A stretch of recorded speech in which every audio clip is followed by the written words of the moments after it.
Joka pilaliha satta karaya patta karaya kailaya. Hello, அனைவருக்கும் வணக்கம். எல்லாரும் எப்படி இருக்கீங்க? என் பேர் பவித்ரன், எனக்கு 11 வயசு. பள்ளிக்கூடத்துல நான் குமார் அப்படின்ற ஒரு கேரக்டர் பண்ணியிருக்கேன். Hi, I'm Naumika.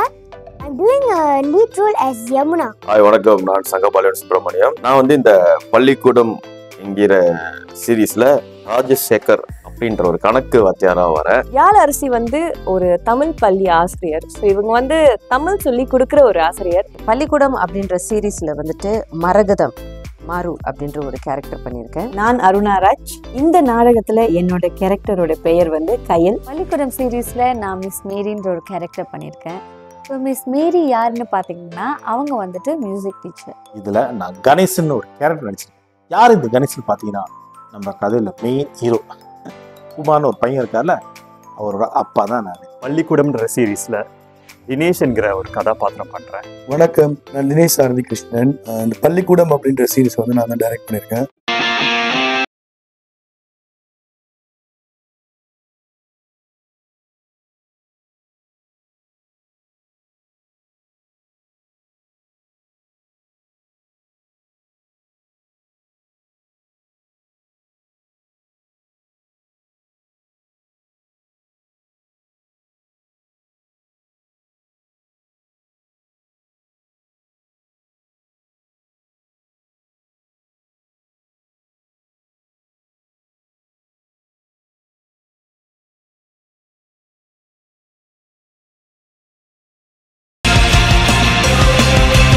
ஒரு ராந்தித்தனமான பையனா இருந்தாலும் அவங்க அப்பாவோட பாசத்துக்கு கட்டுப்பட்ட ஒரு பையன். எல்லா நண்பர்களோடையும் ரொம்ப அன்பா நடந்துப்பான்.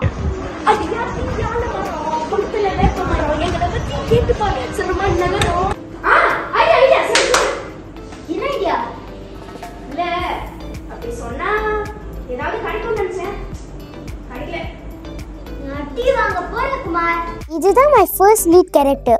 இதுல நிறைய பேர் எனக்கு ஹெல்ப் பண்ணியிருக்காங்க. Since I skipped school for 1 month, acting-um பார்த்துக்கணும், studies-um பார்த்துக்கணும். It was kind of challenging for me. I would like to thank Dinesh sir, who really guided me very well. He teach me how to laugh, எப்படி சிரிக்கிறது, எப்படி அழுகிறது, எல்லாத்தையும் சொல்லி தந்தாரு. பண்ண மாட்டாரு. நான் நல்லா பேசுற ஒரே ஆள் குமார் தான். இப்போ அவனும் பேச மாட்டான். அவ்வளவுதான். ஓகேயா? இப்போ எல்லாரும் சொல்லுவாங்களே, நம்ம பள்ளிக்கூடத்துல இந்த மாதிரி ஒரு டீச்சர் இருந்தா நல்லா இருக்குமே, நான் டெய்லி ஸ்கூலுக்கு போவேனே, அந்த மாதிரி ஒரு டீச்சர். இவங்க ரொம்ப ஸ்வீட்டான ஒரு ஆளு. பிள்ளைங்களுக்காக எது வேணாலும் பண்ணுவாங்க.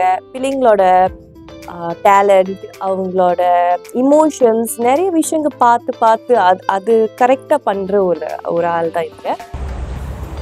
சரி, அப்போ இந்த வருஷம் பேச்சு போட்டுட்டு நம்ம ஸ்கூல் சார்பா தமிழரசிக்கு பதிலா யமுனா கலந்து போறாங்க. யமுனா பேசிக்கலி பார்த்தீங்கன்னா, யாரெல்லாம் அவங்க வீட்டில் அவங்க அப்பாவை சின்ன வயசுல பார்த்த ஞாபகம்லாம் வருமோ, இது எங்கள் அப்பா மாதிரி இருக்காங்கன்னு சொல்லி உங்களுக்கு தாட்ஸ்லாம் வரலாம். ஏன்னா சில வீட்டில் ஃபாதர் ரொம்ப ஸ்ட்ரிக்டாக இருப்பாங்க, சில வீட்டில் ஃபாதர் ரொம்ப ஃப்ரெண்ட்லியாக இருப்பாங்க. இது ரெண்டும் கலந்த கலவை தான் கணேசன். டீ போடு. ஓகேடா.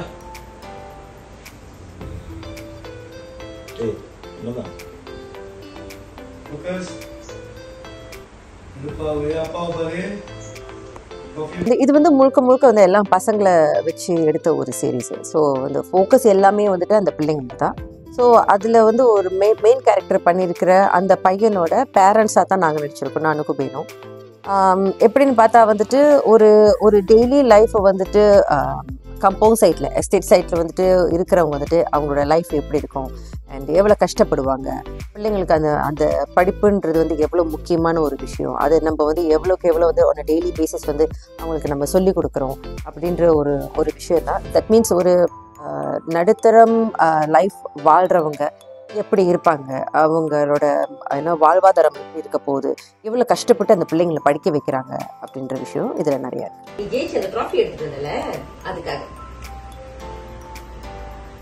அப்பா எங்க வேலைக்கு போயிருக்காரு. முன்னாடி அந்த ட்ராஃபி எடுத்துக்கிட்டு முன்னுக்கு என் மேல அக்கறை இருக்காமா? அக்கறை ஐயோ என் புள்ள மேல யாரோ தண்ணி ஊத்திட்டாங்களே, நான் என்ன பண்ணுவேன்? குளிக்கிறதுக்கு கூட. அடங்கப்பா, இது உலக நடிப்புடா சாமி. கேரக்டரிஸ்டிக் ஆஃப் மிஸ் மேரி அப்படின்னு நீங்கள் என்கிட்ட கேட்டிங்கன்னா, ஷீ இஸ் வெரி கான்சர்ன்ட் டீச்சர்னு நான் சொல்லுவேன். She is very carrying teacher. அவங்க வந்துட்டு நடக்கிற இஷ்யூஸ், அவங்களோட ஸ்டூடெண்ட்ஸ்க்கு நடக்கிற விஷயத்தை பற்றி அவங்க ரொம்ப கான்சன்ட்டாக இருக்கிற ஒரு டீச்சர்.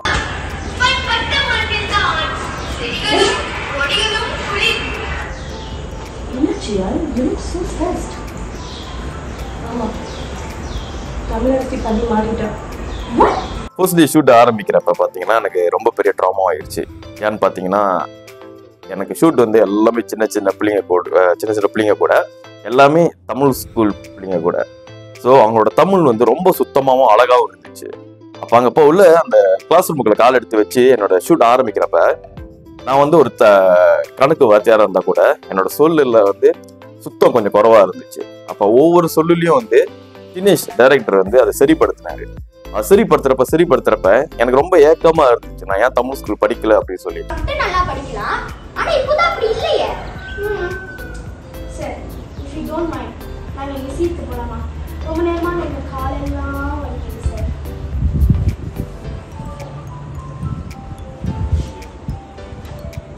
எனக்கு சேலஞ்ச் இந்த சீரீஸில் என்னன்னா, இப்போ பார்த்தீங்கன்னா நாங்கள் ஷூட் பண்ண இடம் வந்து ஒரு estate area. So palm trees நிறையா இருந்துச்சு, அதனாலேயே நிறைய தொல்லைகள் இருந்துச்சு. ஸோ என்னுடைய ஷூட்டே வந்து நீங்கள் பார்த்தீங்கன்னா யாலரிசி ஹவுஸ்னு ஒரு லொக்கேஷன் இருக்கும். அந்த இடத்துல வந்து இண்டோ தான், ஆனால் அவ்வளோ வந்து என்னை டிஸ்டர்ப் பண்ணிச்சு. என்னால் ஒரு டைலாக் சொல்கிறதுக்குள்ள நினைக்கிற ஒரு 10 வந்து என் மேலே உட்காந்துச்சு. ஸோ அது ரொம்ப கஷ்டமாக இருந்துச்சு.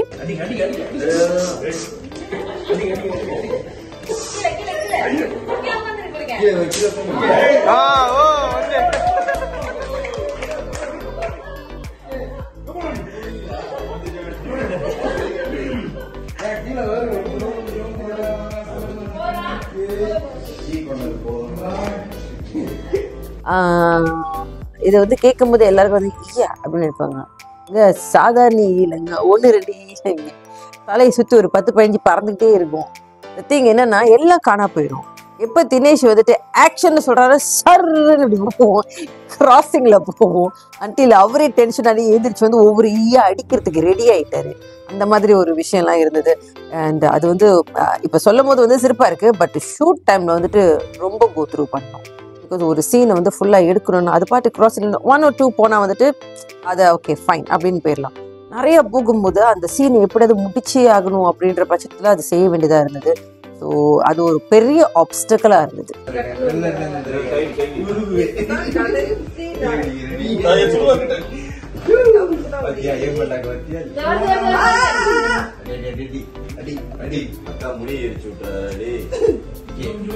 சேலஞ்ச் என்னன்னா கிளைமேட் ரொம்ப ஹாட்டான ஒரு, ஆஃப்கோர்ஸ் நம்ம வந்துட்டு ஷூட் பண்ண போகிறோன்னா அந்த வெதருக்கு தான் ஆசைப்படுவோம், லைக் ரெயின் பண்ணக்கூடாதுன்னு. பட் டூ ஹாட்டாக இருந்துச்சு. I think every one we all இந்த செட் சஃபர் பிகாஸ் ரொம்ப ஹாட்டான ஒரு வெதர் அப்போது. அண்ட் இட்ஸ் நான் சொன்ன மாதிரி ஒரு சிட்டி ஏரியா கூட இல்லை, it was a school. So நம்ம வந்துட்டு அதை அக்செப்ட் பண்ணி தான் ஆகணும். We don't have aircons. So அந்த எல்லாமே வந்து ஃபேன் வச்சுப்போம், குட்டி குட்டி ஃபேன் வச்சுப்போம், அந்த மாதிரி தான் நம்ம சர்வைவ் பண்ணோம். ஸோ எனக்கு அதுதான் கொஞ்சம் சேலஞ்சாக இருந்துச்சு.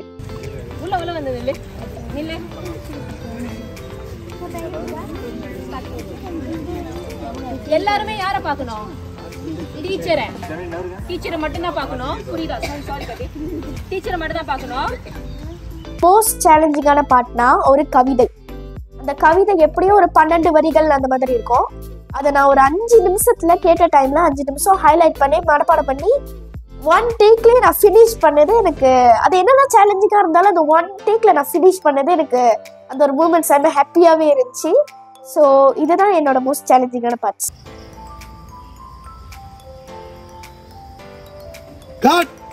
சமடா, வெரி குட்.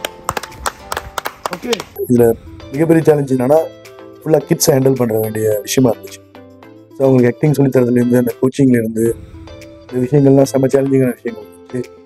மோஸ்ட்லி எனக்கு சேலஞ்சிங்கான விஷயங்கள் எடுத்து பண்ணுறதுக்கு ரொம்ப பிடிக்கும். ஸோ மகேஷ் இதை என்கிட்ட சொன்னோடனே சரி இது ஒரு சேலஞ்சாக இருக்குமேன்னு சொல்லிட்டு இந்த என்டையர் சீரீஸை டைரக்ட் பண்ணி இப்போதைக்கு நாங்கள் ஓரளவுக்கு பாதி முடிச்சிட்டோம். இன்னும் மற்றபடி வேலைகள் எல்லாம் நல்லபடியாக போயிட்டு இருக்கு.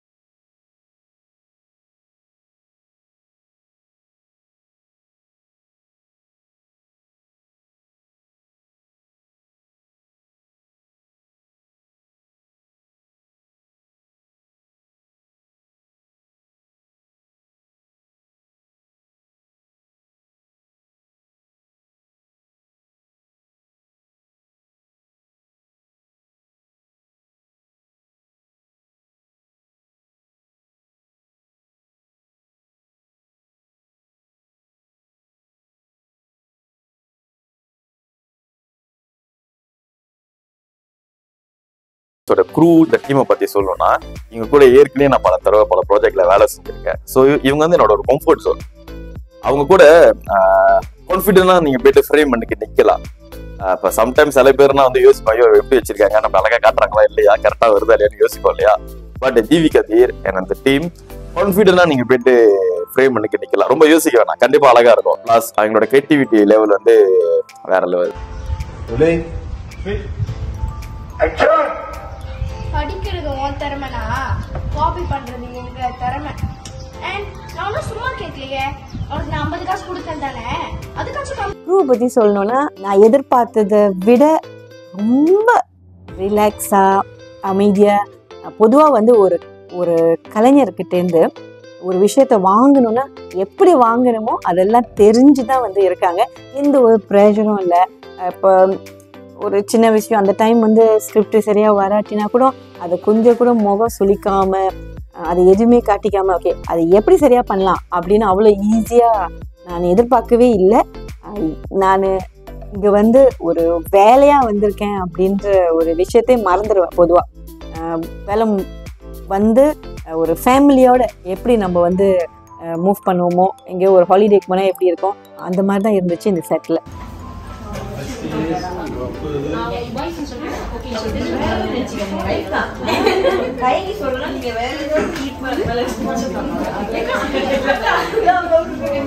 இந்த சீரீஸில் வந்து இந்த ரோல் வந்து எனக்கு அவ்வளோ கஷ்டமா இல்லை. ஏன்னு பார்த்தீங்கன்னா எனக்கு கிடைச்ச கோ ஆர்டிஸ்ட் எல்லாமே ரொம்ப கம்ஃபர்டபுளாக இருந்தாங்க. எனக்கு வந்து எல்லாருமே ரொம்ப கோஆப்ரேட்டிவான பீப்புள். பார்த்தீங்கன்னா ஷாமினி என் ஒய்ஃபை நடிச்சவங்க வெரி குட் ஆர்டிஸ்ட். அப்புறம் பார்த்தீங்கன்னா பவித்ரன் என் சன்னு, அவர் ரொம்ப கம்ஃபர்ட், அவர் நல்லா பண்ணார். அவரும் அதே சமயத்தில் அவரோட ஃப்ரெண்டு யமுனான்னு ஒருத்தவங்க நவமிகா, அவங்களும் ரொம்ப ஃப்ரெண்ட்லியான கரெக்டாக. ஏன்னா அவங்க ஏற்கனவே என் கூட நிறைய தடவை நடிச்சிருக்காங்க. ஸோ இந்த மாதிரி கூட இருந்தவங்களாம் எனக்கு ரொம்ப கம்ஃபர்டபுளாக இருந்தனால எனக்கு ரொம்ப காம்ப்ளிகேஷனே இல்லை, ரொம்ப ஜாலியாக இருந்துச்சு, ஃப்ரெண்ட்லியாக முடிச்சிட்டேன் அப்படின்னு.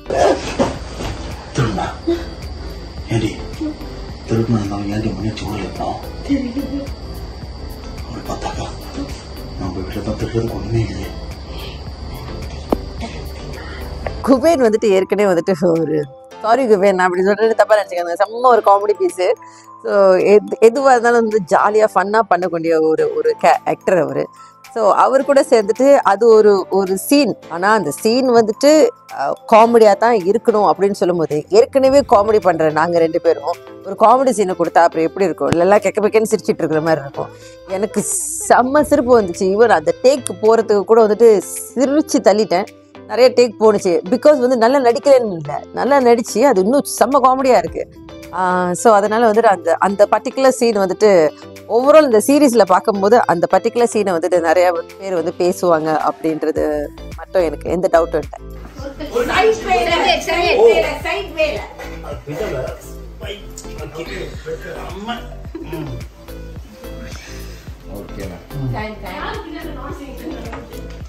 என்னோட சீன்ஸ் எல்லாமே வந்து சின்ன பசங்களோட தான். ஒரு வித்தியாசமான ஒரு அனுபவம் தான். ஏன்னா அவங்களோட இமோஷன்ஸோட நம்ம கரெக்டாக ஜெல் ஆகணும். அவங்களுக்கு கூட பேசும்போது வந்து எப்படி அதை பேசணும், எப்படி அதை ரியாக்ட் பண்ணணும். சில நேரத்தில் வந்து அவங்க டயர்டாயிடுவாங்க, இல்லை ஏதாவது ஆச்சுன்னா நம்ம நம்ம பேசுகிற விதம் எல்லாமே வித்தியாசமாக இருக்கும். ஒரு அடல்ட் கூட டீல் பண்ணுறது ஒரு கிட்ஸ் கூட டீல் பண்ணுறது it's total different thing. So அந்த அனுபவம் எனக்கு இந்த ஷூட்டில் கிடச்சிது. And it's a very beautiful experience. ஏன்னா கிட்ஸ் கூட ஒர்க் பண்ணுறது எப்போவுமே எல்லாருக்கும் கிடைக்கிற வாய்ப்பு இல்லை, ஆனால் எனக்கு கிடச்சிருக்கு. So I really loved working in this series.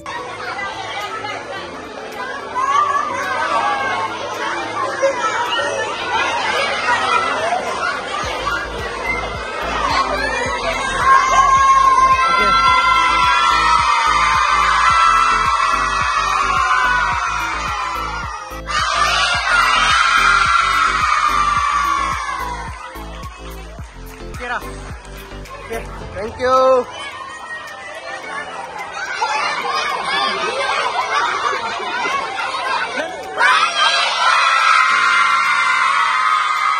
Okay, entire team members அப்படின்னு பார்த்தீங்கன்னா அவங்க எல்லாமே எனக்கு வந்து ரொம்ப பரிச்சயம் இல்லாதவங்க தான். முதல்ல நான் இதுக்கு முன்னுக்கு ஒர்க் பண்ணதில் இந்த டீம் வந்து சிலர் என் கூட வேலை செஞ்சுருக்காங்க, சிலர் என் கூட வேலை செஞ்சுருக்காங்க. அதனால சிலர் ரொம்ப புதுசாக இருந்தாங்க. அவங்க கூட எப்படி ஒர்க் பண்ண போகிறோம் அப்படின்ற மைண்ட் செட்டில் தான் நானும் வந்தேன். பட் ஒர்க் பண்ண ஆரம்பித்தோடனே இந்த என்டையர் டீம் வந்து நம்மளுக்கு ரொம்ப சப்போர்ட்டிவாக இருந்தாங்க.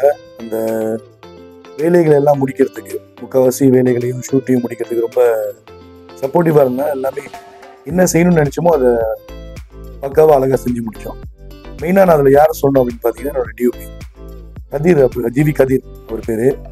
அவர் வந்து இதற்கு நிறையா கேமராமேன் கூட ஒர்க் பண்ணியிருக்கேன். ஆனால் இவரோட ஒர்க் மெத்தட் வந்து என் கூட ரொம்ப ஜெல்லாக இருந்துச்சு. அவர் கூட ஒர்க் பண்ணுறதுக்கு ரொம்ப ஈஸியாக இருந்துச்சு. அதுவும் இல்லாமல் நம்ம சீன் சீக்வன்ஸ் என்ன வருது அப்படின்ற மேட்டர் சொன்னால் அவரே அழகாக ஷார்ட் வச்சு நல்லபடியாக பண்ணிட்டாரு.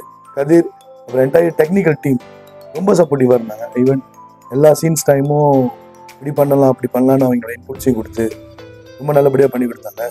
ப்ரொடக்ஷன்ஸ் பார்த்தீங்கன்னா ப்ரொடக்ஷன்ஸ் நம்மளுக்கு ஃபுல் சப்போர்ட். ஷூட் பண்ணும்போது நம்மளோட எதையுமே இது நல்லா இல்லை இது பண்ணலைன்றதுக்கு சொல்கிறதுக்கு ஒன்றுமே இல்லை.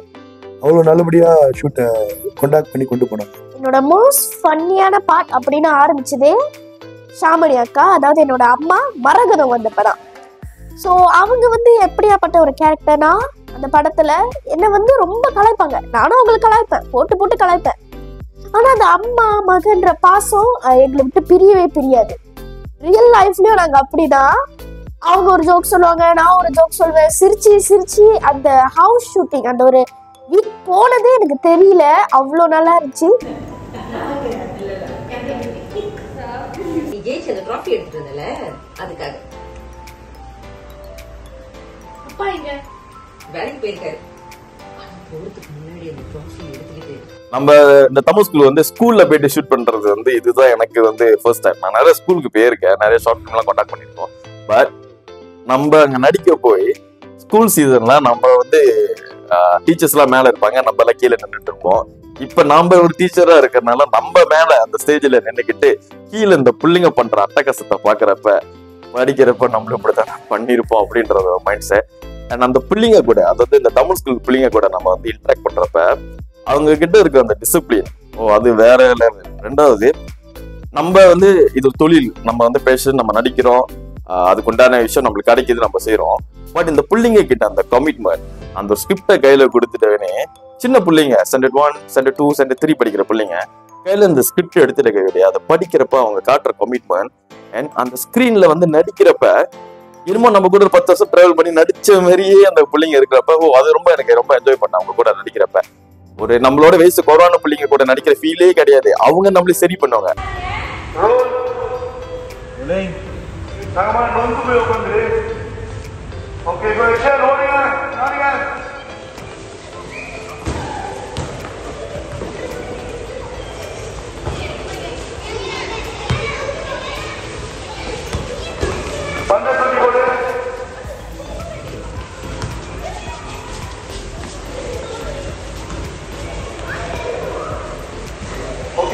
மூணு ஏடிஸ் இருக்காங்க கேர்ள்ஸ். ஸோ அவங்க கூட சேர்ந்து வந்து நிறைய விஷயம் பேசும்போது நான் சிங்கா போயிருக்கு, பேசும்போது ஏதாவது ஒரு சேட்டியான விஷயம் மாட்டிக்கும். ஸோ அதை வச்சு வச்சு வச்சு திருப்பி திருப்பி சிரிச்சு சிரிச்சு சிரிச்சு இந்த ஷூட்டே வந்து எனக்கு ரொம்ப ஃபன்னி அண்ட் ஆல்சோ ஜாலியாக போச்சு.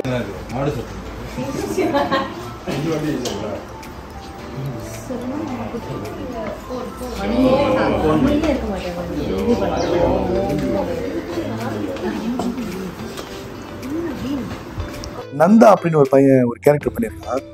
அவனோட சொந்த பேர் வந்து ரஞ்சித். அந்த பையன் வந்து அவன் தான் புதுசு, ஃபர்ஸ்ட் டைம் இந்த ப்ராஜெக்ட் ஃபர்ஸ்ட் டைம் வந்திருக்கான். அவனோட ஆக்டிங்கை பார்த்து நான் மெய் சிலிர்த்துட்டேன். சில கேரக்டர்ஸ் சொல்லும் போது, சீன்ஸை சொல்லும் போது அதை கேட்டு வாங்கி அழுவுறதும் சரி, சிரிக்கிறதும் சரி, ஒரு காமெடி ரோல் தான். நல்லபடியாக பண்ணியிருந்தான், ரொம்ப நல்லா பண்ணியிருந்தான். Very nice.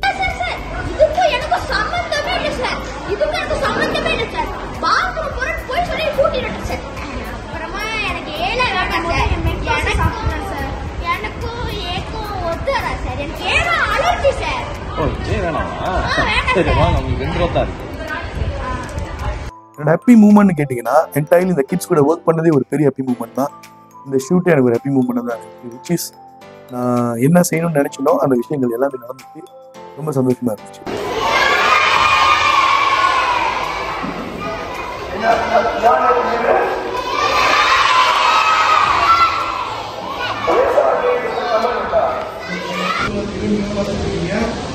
நீங்களும் இந்த கான்சென்ட்ரேட் பண்ணி பார்த்துட்டு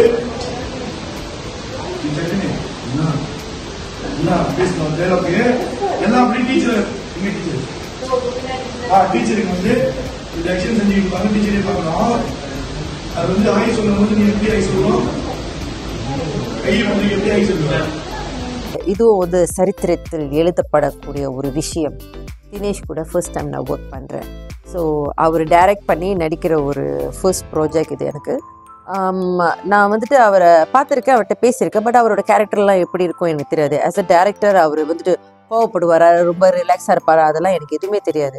பட் செட்டில் நான் பார்க்கும் போது he is very very flexible, very knowledgeable காய்.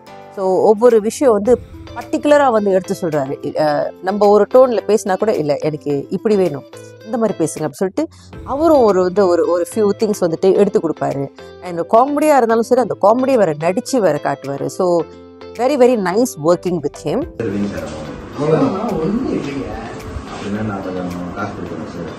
அவருக்கு சிரமம்லாம் ஒன்றும் இல்லைங்க அப்படின்னு யோசிச்சு அப்போ நான் கொஞ்சம் காசு கொடுக்குறேன் சார் யோசிச்சு சொல்லுங்க. முக்கியமாக நம்ம இயக்குனரை பற்றி சொல்லியே ஆகணும். தினேஷ் சாரதி அவர்கள். அவர் கூட அதற்கு முன்னாடி நான் வந்து மகரந்தம்னு ஒரு சீரீஸ் பண்ணியிருக்கேன். இன்னொரு முக்கிய காரணம், இந்த சீரீஸ் பண்ணுறதுக்கான ஏற்று நடிக்கிறதுக்கான முக்கிய காரணம் என்னென்னா தினேஷ் அண்ணா இதில் இருக்கிறதுனால. ஏன்னா அவர்கிட்ட இருந்து நிறைய விஷயங்கள் கற்றுக்க முடியும். அதனால் இந்த சீரீஸ் மூலியமாகவும் நிறைய கற்றுக்கலான்னு சொல்லி தான் ரொம்ப ஆர்வத்தோட இந்த சீரீஸ்குள்ளே நான் வந்தேன். தினேஷ் அண்ணன் சொன்னேன்னா எனக்கு ஓவர் கான்ஃபிடென்ட் வந்துருச்சு. பிகாஸ் அவர் கூட சேர்ந்து நம்ம ஒரு ப்ராஜெக்ட் நடித்தோம். நடிக்கிறப்ப அவரோட அந்த ஆக்டிங் ஸ்கில்ல பார்த்துட்டு நான் வந்து ரொம்ப வா நான் மனசை இப்படி இந்த அளவுக்கு நடிக்கிறாரு அப்படின்னு சொல்லிட்டு ரொம்ப சந்தோஷமா இருந்துச்சு அவர் கூட நடிக்கிறப்ப. இப்போ அவர் டைரக்டரு, அவர் கூட நான் நடிக்க போறேன், அவர் கீழே நான் நடிக்க போறேன்னு சொல்லி தெரிஞ்ச கையோட I feel like okay something new, ஒரு வித்தியாசமா என்னை மோல்ட் பண்ண போறாரு அப்படின்ற ஒரு மைண்ட் செட் எனக்கு இருந்துச்சு. ஆனா என்னோட தமிழ் எந்த அளவுக்கு சுத்தமா இருக்குன்னு தெரியல. ஆனா என்னை கைட் பண்ணி ஒரு சின்ன வார்த்தை இருந்தா கூட அது சரி பண்ண மகிரனா இருக்கட்டும் இல்ல தினேஷ் சாரதியா இருக்கட்டும், அவங்க ரெண்டு பேத்துக்கும் ரொம்ப ரொம்ப நன்றி.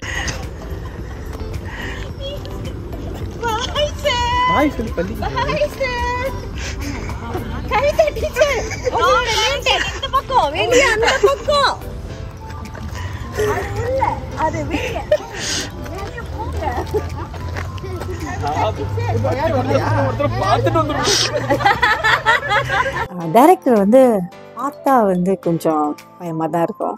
ஆனால் பழக பழக தெரியும். அதாவது எந்த ஒரு வேலையாக இருந்தாலும் நம்மளுக்கு வந்து ரெண்டு முகங்கள் இருக்கும். அதாவது வேலை செய்கிறப்போ எவ்வளோ சீரியஸாக இருக்குமோ அந்த அளவுக்கு அந்த வேலை தரம் உயர்வாக இருக்கும். அதே மாதிரி தான் இந்த டைரக்டரும் அவர் வேலைன்னு வந்துட்டா அப்படி சீரியஸாக இருப்பார். லைட்டாக பயமாக இருக்கும். அந்த பயம் ஆக்சுவலி ஆர்டிஸ்ட்க்கு இருக்கணும். அது என்னை பொறுத்த வரைக்கும் நான் என்ன நினைக்கிறேன்னா, ஒரு கலைஞராக அங்கே இருக்கும்போது டைரக்டர்கிட்ட ஒரு லைட்டாக ஒரு பயம் இருக்கணும். ஏன்னா நான் முழுக்க டைரக்டரோட காலை தான் எதிர்பார்ப்பேன். அதாவது டைரக்டர் என்ன சொல்கிறாரு, என்ன செய்யணும், எப்படி செய்யணும், அதெல்லாம் நான் ரொம்ப டிபெண்ட் பண்ணியிருப்பேன். ஸோ அந்த விஷயத்தில் நான் முழுக்க டைரக்டர் தினேஷ் அவர் நம்பலாம். ஏன்னா அவர் இப்படி செய்யுங்கன்னு சொன்னார்னா அது சரியாக தான் இருக்கும்.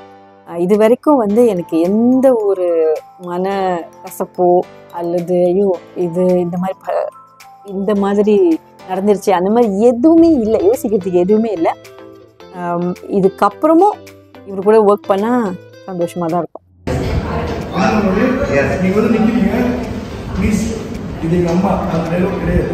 நீங்க வந்து நின்றவங்க வணக்கம் அப்படின்னீங்க, வணக்கம் டீச்சர், அவ்வளோதான், வணக்கம் டீச்சர். அதுக்கப்புறம் டீச்சர் சீரியல் பண்ணுவாங்க. ஸோ ஹவுஸ் அம்மா சர்ப்ரைஸ்.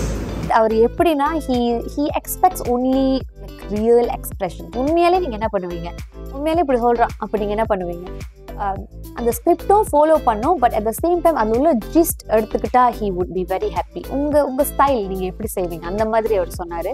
ஸோ அதையே நான் ஃபாலோ பண்ணி என்னோட full ஷூட்டிங்கை முடித்தனால I think I didn't get much scolding from him. I was a good student of him, I think, for the shooting period. Tamil பள்ளியில் படிக்கிற பசங்க என்னென்ன கோத்ரூ பண்ணுறாங்க, எப்படி சுவாரஸ்யமாக இருக்கும், எவ்வளோ ஃபன்னாக இருக்கும், இந்த லாங்குவேஜ் எவ்வளோ அழகான ஒரு லாங்குவேஜ், தமிழ் சொல்லும் போதே எவ்வளோ அழகான விஷயம், நிறைய திங்ஸ்லாம் காமிச்சிருக்கோம். ஸோ கண்டிப்பாக நீங்கள் பள்ளிக்கூடம் சீரிஸ் பார்க்கணும். நீங்கள் பார்த்தா தான் உங்களுக்கு தெரியும். ஈச் எபிசோடு, அதாவது 20 எபிசோடு இருக்குது. இந்த எபிசோட் ஒன்றுனா நீங்கள் பார்த்தீங்கன்னா எல்லாத்துலேயும் வந்து ஏதாச்சும் ஒரு எலமெண்ட் இருக்கும், ஏதாச்சும் ஒரு முக்கியமான விஷயம் இருக்கும். அதில் வந்து நீங்கள் பிள்ளைங்களோட டேலண்ட்டை பார்க்கலாம். அவங்க அவ்வளோ அழகாக நடிச்சிருக்காங்க. சில பிள்ளைங்க வந்து ஃபர்ஸ்ட் டைம் ஆக்டிங், இதுக்கு முன்னுக்கு கேமரா முன்னுக்கே வந்ததில்லை. ஆனால் அவங்க நடிக்கும்போது இவ்வளோ திறமை இருக்கா நம்மளோட தமிழ் பசங்களுக்கு, அதெல்லாம் நீங்கள் பார்க்கலாம். ஸோ கண்டிப்பாக இந்த சீரீஸை பார்த்து எங்ககிட்ட அப்புறமா சொல்லுங்கள் எப்படி இருந்துச்சு. ஸோ பள்ளிக்கூடம் சீரீஸை மிஸ் பண்ணிடாதீங்க. இந்த பள்ளிக்கூடம் சீரீஸை வந்து நீங்கள் ஏன் பார்க்கணும் அப்படின்னு யோசிச்சிங்கன்னா ஒரே ஒரு விஷயம் தான். என்னென்னா, பள்ளியில் நடக்கிற தமிழ் பள்ளியில், முக்கியமாக தமிழ் பள்ளியில் நடக்கிற நிறைய விஷயங்களை உங்களுக்கு நேரடியாக இது அந்த தமிழ் பள்ளியில் இருக்கிற பிள்ளைங்களோட மனநிலை எப்படி இருக்கும், மைண்ட் செட் எப்படி இருக்குன்ற விஷயங்களை உங்களுக்கு நேரடியாக அந்த சீரீஸில் நாங்கள் எடுத்துக்கிறோம். தமிழ் பள்ளின்றது ஒரு கல்வி கற்றுக்கிற இடம் மட்டும் இல்லை, அது வந்து நம்மளோட கல்ச்சர், நம்மளோட அடையாளம். இந்த அடையாளத்தை நம்ம நிறைய இடத்துல மறந்துடும். ஆனால் இந்த பள்ளிக்கூடம் சீரீஸை நீங்கள் பார்க்கறது மூலிமா கண்டிப்பாக நம்மளோட அடையாளம் என்னன்றது உங்களுக்கு தெரிய வரும். இந்த சீரீஸில் அந்த விஷயத்த ரொம்ப அழுத்த திருத்தமாக சொல்லியிருக்கோம். தமிழ் பள்ளி நம் தேர்வு அப்படின்றது தான் இந்த சீரீஸோட முக்கியமான விஷயம். ஹாய் வணக்கம், நம்ம அகெயின் விகடகவி. பள்ளிக்கூடம் அப்படின்ற சீரீஸில் வந்து இந்த சீரீஸோட ப்ரொடியூசர் நான். எஸ்ட்ரோவில் வந்து முதல் முறையாக வந்து நான் வந்து ப்ரொடியூஸ் பண்ணுறேன். ஆக்சுவலி நிறைய ப்ரொடியூஸ் பண்ணியிருக்கிறேன். எஸ்ட்ரோவில் ஒரு சீரீஸ் ப்ரொடியூஸ் முதல் முறையாக நான் பண்ணுறேன். நான் மற்ற டாக் ஷோலேருந்து அப்புறம் சிட்காம் இதெல்லாம் வந்து நான் பண்ணியிருக்கிறேன். ஆனால் முதல் முறையாக வந்து ஒரு முழு நேர நாடகத்தொடர் அப்படின்றது வந்து நான் முதல் முறையாக ப்ரொடியூஸ் பண்ணுறேன். ரொம்ப சந்தோஷமாக பெருமையாக இருக்குது. எஸ் எ ப்ரொடியூசராக இந்த என்டையர் டீமுக்கு நான் நன்றி சொல்லணும். அட் த சேம் டைம் இந்த பிடிஎஸ் பண்ணுற பசங்களுக்கு நன்றி சொல்லணும். ஏன்னா கஷ்டப்பட்டு செஞ்சுட்டு இருக்காங்க. ஏன் பள்ளிக்கூடம் சீரீஸ் பண்ணணும் அப்படின்னு ஆசை வந்துச்சு அப்படின்னு சொன்னால், இது ஒரு கனவு. நான் ஆரம்பத்தில் வந்து மலைநாட்டில் தமிழ் மொழின்னு சொல்லி ஒரு ஐடியா வச்சுருந்தேன். அதாவது எப்படின்னா, எப்படி மலேசியாவுக்குள்ளே வந்து தமிழ் மொழி ஊடுருவி வந்துச்சு, அது எப்படி வந்து மலேசியாவோட கற்பித்தல் மொழியாக கொண்டு வந்தாங்க, ஒரு அரசாங்க மொழியாக உருவெடுத்துச்சு அப்படின்னு சொல்லி பெரிய டாக்குமெண்ட்ரி யோசிச்சு வச்சிருக்கிற டைமில் வந்து டாக்குமெண்ட்ரியாக யாரும் பார்க்க மாட்டாங்க. நான் நிறைய டாக்குமெண்ட்ரி பார்த்தப்ப அதை ஒரு நீச் மார்க்கெட் மட்டும் தான் பார்க்குது. ஒரு தரப்பினர் மட்டும்தான் இது தெரிஞ்சுக்கணும்னு நினைக்கிற மட்டும் தான் பார்க்குறாங்க. ஏன்னா தமிழில் ஆர்வலர்கள் இருக்காங்க, தமிழோட ஆய்வாளர்கள் இருக்காங்க. ஸோ ஆய்வாளர்களுக்கு வந்து தமிழ் மொழியாக இருக்கணும் அவசியம் இல்லை, தமிழ் ஒரு ஆய்வு பொருளாக தான் இருக்குது. ஆனால் ஆர்வலர்கள் இருக்காங்க, நாங்களாம் ஆர்வமாக தமிழ் பேசணும்னு நினைக்கிறவங்க, தமிழ் பற்றி ஆர்வமாக தெரிஞ்சுக்கணும்னு நினைக்கிறவங்கனால எங்களுக்கு வந்து இதை பற்றி மக்களுக்கு கொண்டு போய் சேர்க்கணும்னு ஒரு ஐடியா. அப்போ நாங்கன்னு சொன்னால் நான் மட்டுமே இல்லை, மலேசியா வாழ் எல்லா தமிழர்களும் யாரெல்லாம் தமிழ் மொழியை வந்து நேசிக்கிறாங்க, யாரெல்லாம் தமிழ் பள்ளிக்கூடங்களுக்கு வந்து முதல் முன்னுரிமை கொடுக்குறாங்க, யாரெல்லாம் தமிழ் பள்ளிகளில் போட்டி புகழ்கிறாங்க, தமிழை இன்னமும் பயன்படுத்துகிறாங்க வாழ்க்கையில், தமிழ் இன்னும் எத்தனை பேர் சோறு போடுது, அவங்க எல்லாருமே தான் சேர்த்து சொல்கிறேன் நான். ஸோ அப்போ இந்த பள்ளிக்கூடம் அப்படின்னு ஆரம்பிக்கிறப்ப தமிழ் பள்ளியை பற்றி தான் பேசணும். ஏன்னா 888 தமிழ் பள்ளிகள் இருந்துச்சு மலேசியாவில். இப்போ 530 தமிழ் பள்ளி தான் இருக்குது. இன்னும் ஒரு சில பள்ளிகள் வந்து லைசன்ஸ் கிடைச்சோம், இன்னும் கட்டுமானத்துறையே இல்லாமல் நிலம் இல்லாமல் இருக்குது. ஒரு சில இடங்களில் வந்து பள்ளிகள் இருந்தோம், பிள்ளைகள் இல்லாமல் இருக்காங்க. இந்த மாதிரி நிறைய விஷயத்தை பார்க்குறோம். நான் நாளடைவில் தொடர்ந்து போயிட்டே இருந்துச்சு சொன்னால் தமிழ் பள்ளிகள் மூடப்படும். தமிழ் பள்ளிகள் மூடப்பட்டுச்சுன்னா தமிழ் மொழி வந்து குறைஞ்சிடும். மொழி அழிக்கப்பட்டால் இனம் அணிஞ்சிடும் அப்படின்னு ஒரு பயம் மனசுக்குள்ள. இந்த பயத்தின் மூலயமா தமிழ் பள்ளிக்கூடம்னு சொல்லி ஒரு சீரீஸ் செஞ்சோம்னா இதை பார்க்குற தமிழ் பெற்றோர்களும் சரி, தமிழ் பிள்ளைங்களும் சரி, தமிழ் பள்ளியில சேர்க்கணும் அப்படின்னு சொல்லி ஒரு ஆர்வம் வருமா? ஏன்னா இந்த கதைக்களம் அப்படிதான் இருக்கும். ஆனால் ஒரு ஆர்வம் வரும். அது மாதிரி தமிழ் பள்ளிகள் இன்னும் ஆளுங்க அதிகமாக சேர்ப்பாங்க அப்படின்னு ஒரு ஐடியாவில் தான் பள்ளிக்கூடம் அப்படின்னு ஒரு தமிழ் பள்ளியை வச்சு ஒரு கதை உருவாக்கலாம் சொல்லி ஒரு ஐடியா வந்துச்சு. எஸ் அ ப்ரொடியூசராக சேலஞ்சிங் மூமெண்ட்னு சொன்னால் இந்த இந்த இந்த ட்ராமாவை ப்ராஜெக்ட் எடுக்கிறது தான். அதாவது எக்ஸ்ட்ரோட பீச் பண்ணி கிட்டத்தட்ட நான் நினைக்கிறேன் ஒரு வருஷம் 1.5 வருஷமா இந்த பீச் பண்ணி இப்படி செய்யலாமா அப்படி செய்ய வேணாமா அப்படி கேட்டு அவங்க அட்வைஸ் பண்ணி இல்லை மகன் இப்படி பண்ணால் தான் பெட்டராக இருக்கும் அப்படி பண்ண முடியாது சொல்லி அப்படி பேசி ஒரு வருஷம் அது ஒரு பெரிய சேலஞ்ச் எனக்கு.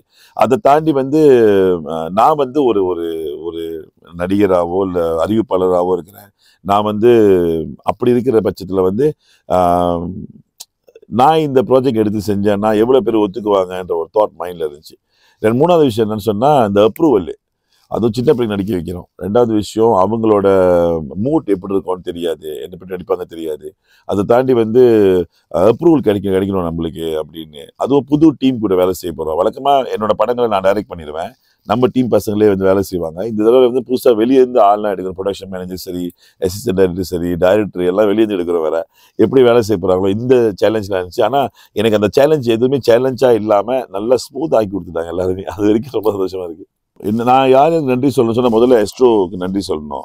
அதுக்கப்புறம் என் டைரக்டருக்கு, டிஓபி, என்னுடைய ப்ரொடக்ஷன் மேனேஜர், என்னுடைய அசிஸ்டன்ட் டைரக்டர், எல்லாத்துக்கும் டெக்னிக்கல் குரூப் எல்லாத்துக்கும் நன்றி சொல்லணும். அதையும் தாண்டி நடிகர்கள் நன்றி சொல்லணும். ஏன்னா ஒரு சில நடிகர்கள் தமிழ் வளமே இல்லை, அதாவது தமிழ் பள்ளியிலேருந்து வரலை. ஆனால் கொடுக்கப்பட்ட அந்த பாத்திரத்தை ஏற்று நடிக்கிறதுல எனக்கு முக்கியமாக வெனஸா சரி, அப்புறம் நம்ம சங்கபாலன் சரி, இவங்கெல்லாம் தமிழ் பள்ளி பேக்ரவுண்ட் இல்லாட்டி கூட தமிழ் பள்ளிக்காக செய்கிறேன்னு சொன்னதுக்கப்புறம் எந்த கேள்வியும் நடிக்கிறேன் அப்படின்னு சொன்னாங்க. அதுக்கு ரொம்ப சந்தோஷமாக இருந்துச்சு. ஆனால் ஒவ்வொரு கதாபாத்திரமும் அவ்வளோ சாலிடான ஒரு கதை. அருணாவுக்கு தமிழ் பள்ளியில் தான், ஆனால் அவ்வளோ நல்லா நடிச்சு கொடுத்தாங்க. இதில் நிறைய பேர் நடிச்சிருக்காங்க. நம்ம அண்ணன் சசியா நடிச்சிருக்காரு, சசி அப்பாஸ் அவர் நடிச்சிருக்காரு, இப்போ ஷாமி நடிச்சிருக்காங்க, குபே நடிச்சிருக்காங்க. இந்த மாதிரி இவங்க எல்லா ஆர்டிஸ்ட்டுமே ப்ராமினன்ட் ஆர்டிஸ்ட்டு. அதுவும் ரொம்ப க்ளோஸ் டு மை ஹார்ட். இவங்க எல்லாம் என்னோட எல்லா ப்ராஜெக்ட்டுமே இவங்க எப்போதுமே இருப்பாங்க. இவங்கெல்லாம் ஒன்றா வர வைக்கணும் ஆசை வேறு இருந்துச்சு. எல்லாத்தையும் வர வச்சு ஒரு பெரிய பிரம்மாண்டத்தை காமிக்கணும். தமிழ் பள்ளி மாணவர்கள் இதை பார்க்கணும் முதல்ல. அது மட்டும் இல்லாமல் தமிழ் பள்ளி அல்லாத மாணவர்களும் இதை பார்க்கணும், அது பெற்றோர்களும் பார்க்கணுன்றதுக்காக ரொம்ப சிரமப்பட்டு எடுத்துருக்குறோம். இதை கண்டிப்பாக பார்த்தாகணும். ஏன் பள்ளிக்கூடம் அதை நீங்கள் பார்க்கணும் அப்படின்னா, ஒரு நாட்டில் ஒரு நாடுன்னு வேணாம், இந்த உலகத்தில் ஒரு இனத்தை அழிக்கணும்னு சொன்னால் அதோட மொழியை அழிச்சிட்டா அது ஈஸியாக அழிஞ்சிடும். ஏன்னா அதுக்கப்புறம் பேச ஆள் இருக்காது, குறைஞ்சிடும். அதுக்கப்புறம் ஆள் பேசாமல் போயிட்டு அப்படியே மாறிடுவாங்கன்னு. ஸோ மொழி அழியிறதுக்கான காரணம் ஏன்னு சொன்னால் அது மேலே எந்த ஒரு பற்றுதல் இல்லாதனால தான். பற்று இல்லை. இந்த பற்றை உருவாக்குறதுக்கு, அதாவது ஒரு லாயல்ட்டியை உருவாக்குறதுக்கு முக்கியமான இடத்துல உட்காந்துருக்கிறது அந்த பள்ளிகள். இப்போ தமிழ் பள்ளிகள் இந்த நாட்டில் எல்லாம் போச்சு சொன்னால் தமிழ் மொழி இல்லாமல் போயிடும் ஒரு நாள். அது மூலயமா தமிழர்கள் எல்லாம் போயிருமோன்ற ஒரு பயம் மனசில் இருந்துச்சு. இந்த பள்ளிக்கூடத்தை நீங்கள் பார்க்கறது மூலிமா இது ஒரு டாக்குமெண்ட். இன்னும் 15-20 வருஷம் வச்சு பார்த்தா கூட தமிழ் பள்ளிகள் 2024 இப்படி தான் இருந்துச்சு, இதான் கல்ச்சர் அப்படின்னு சொல்லி ஒரு விஷயத்த நம்மளுக்கு தெரிய வரும். ஃபியூச்சர் எப்படி இருக்க போது நம்மளுக்கு தெரியாது. ஆனால் எதிர்காலத்தில் இதை பார்க்குறப்ப இப்படி இருந்ததுன்னு ஒரு சரித்திரம் இருக்கணும்னு தோணுச்சு எனக்கு. அதனால தான் இது எங்களுடைய முதல் முயற்சி. இது தொடரணும். அதையும் தாண்டி நீங்கள் தமிழ் பள்ளிகளை பிள்ளைங்களை அனுப்பணும். அதுக்காகவும் தான் இதை செய்யணும். தயவுசெய்து தமிழை வாழ வைப்போம், தமிழ் பள்ளிகளை வாழ வைப்போம். நன்றி.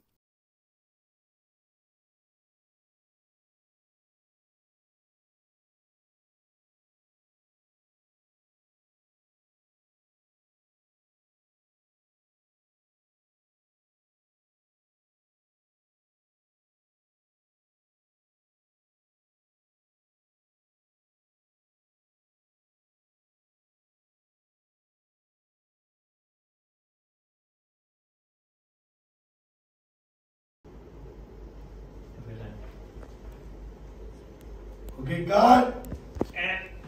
And okay, now.